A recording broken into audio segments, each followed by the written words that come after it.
The New Year fantasy for me was always checking into a nice hotel a few days before January 1st and doing this massive strategizing and brainstorming and planning session. I would have like these massive sheets of paper spread all around me where I would have everything mapped out, kind of like one of those like true crime things, you know, and they've got all of their pictures and all of the strings that like tie everything together, except, you know, in a nicer way. But yeah, I'd have large sheets of paper all around me.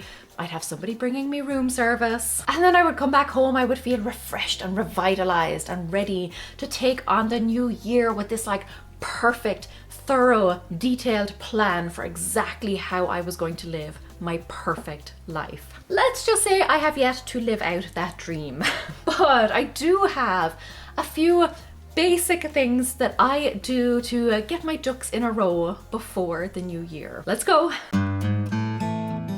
How's it going? It's Laura, and a heads up that the 2024 My Life Story digital planner is available now, plus a free December 2023 planner. I will leave a link in the description so you can get yours and follow along. But it is a busy time of year, and I don't know about you, but I fall into that trap of thinking that everything needs to be perfect on January 1st. You know, I think if I don't wake up feeling full of energy and full of inspiration and motivation, and the day doesn't go perfectly according to plan, where I'm exercising and eating healthy and, you know, being super patient with my family and all those good things, if I don't have those, I feel like I failed, and that's silly. So I realized a few years ago that that was nonsense, and from then I have decided to kind of ease myself in. I start early and I kind of prep for it, and it's how I came up with Dry Run December. I give myself December trial run. It's a trial month. I test things out, I iron out any kinks, and I try and cement some habits, or at least some kind of like foundational things, so that come the new year, I've already got a head start. I can hit the ground running.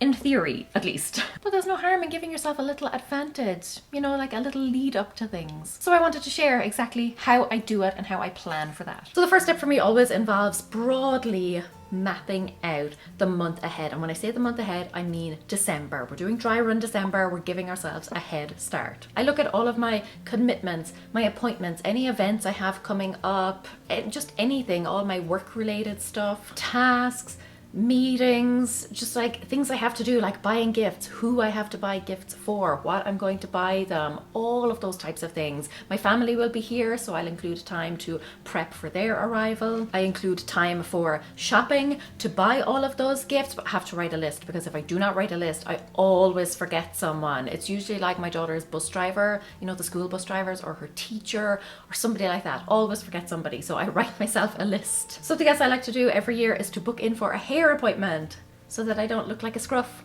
come the new year. And then as well as that, I also want some time off. You know, I want some time to relax and unwind. I don't want the holiday season to be crazy and chaotic and full on, so that I feel flustered and stressed. And I want all of that right in front of me, so that I can see at a glance what I have coming up. I can see what I've committed to. I can see how busy I'm going to be. It really helps me to kind of appreciate where my time and energy is going. So the monthly or even the weekly pages are great for this, great for a good overview of the month. At this stage, I don't need daily pages, because I'm not going into detail about this. Like I said, it's just to give myself a broad overview. It means I don't overbook myself. It means I don't feel overwhelmed. I don't want to spend December scrambling, because come January 1st, then I'm just going to be completely worn out. I have done that too many times, you know, where I spend the month of December just scrambling, chasing my tail, trying to catch up with things. Okay, never mind, keep up,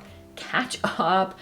And yeah, come January 1st, I'm flustered, I'm frustrated. And the last thing I want is to like wake up early and be all perky and go out for a run. I do all of these wonderful things, because no, all I want to do is rest. I don't want to wear myself out. I also don't want to spend January trying to finish off like the 11 bajillion things that I started in December. I don't want to be hit with a massive credit card bill because I didn't plan or budget properly and ended up running out last minute and like splurging on extravagant, thoughtless gifts. I've never done that in the past.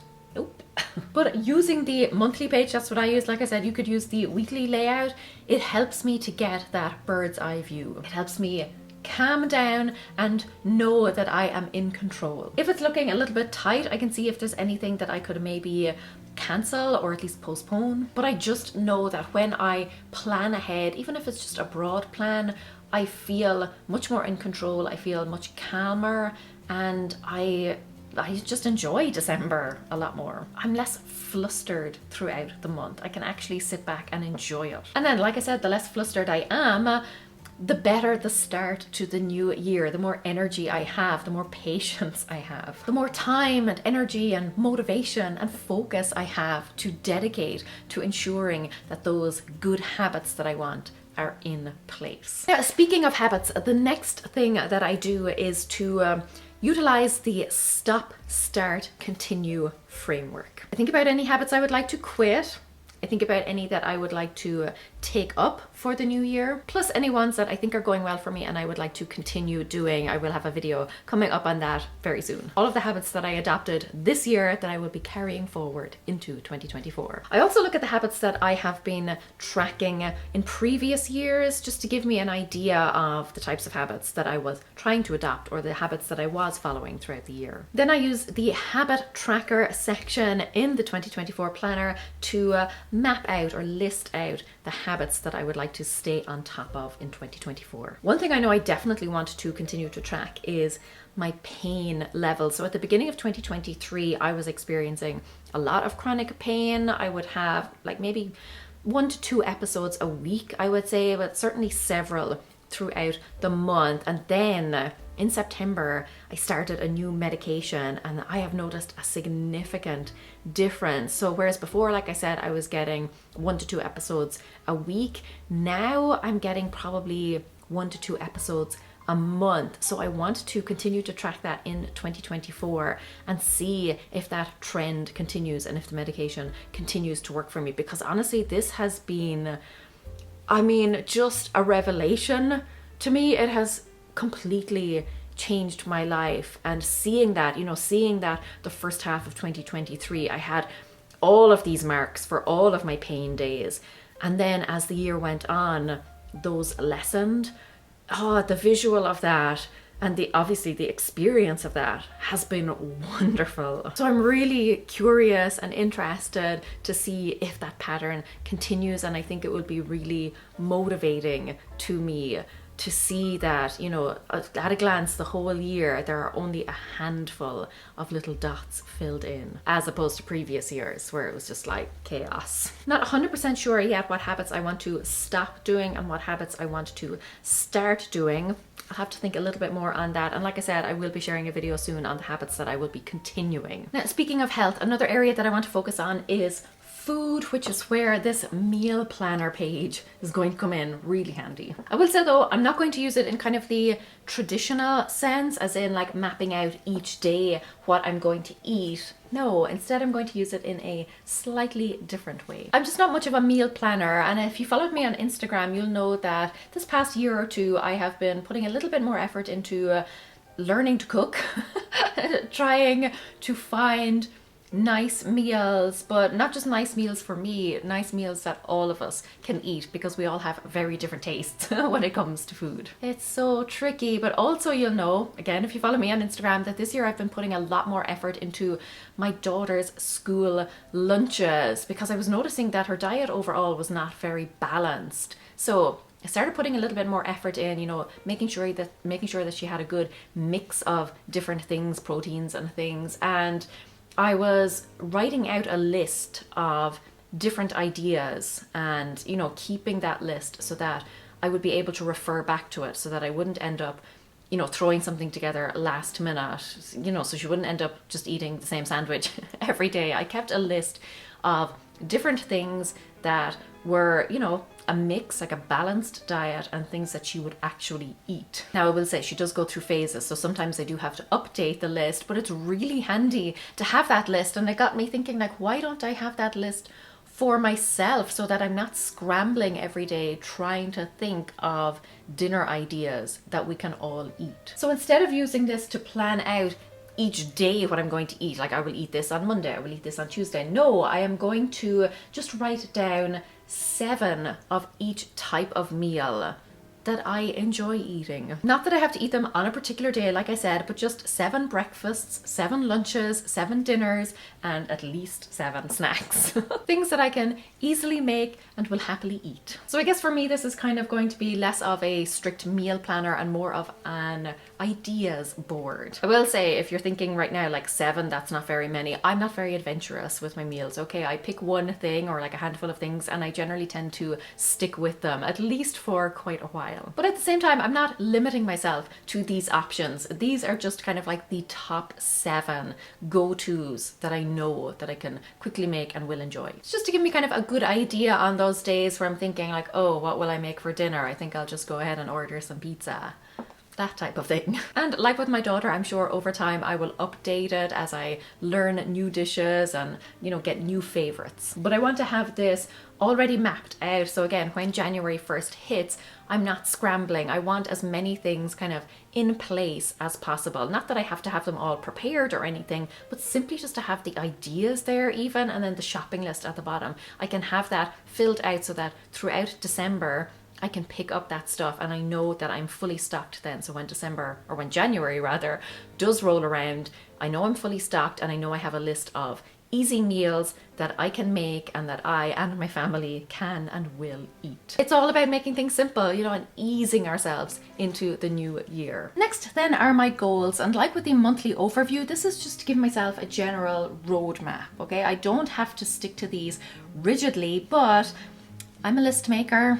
I like making lists, I like listing out and kind of planning out little dreams and goals for myself. So I will be using the lists section for this. Really great to just kind of like jot down whatever comes into my head. And like I said, I don't necessarily have to stick to them, but it's just to give myself an idea of some fun things I might like to work on. And these will be kind of just big and small things. They don't all have to be like these massive aspirational goals. I do know for next year that I would like to visit Canada if I can, so that's definitely going on the list. Another thing is to continue with my whole house declutter. I should have wrapped up all of the upstairs by the end of the year. So for 2024, it's focusing on the main floor and then down here in the basement.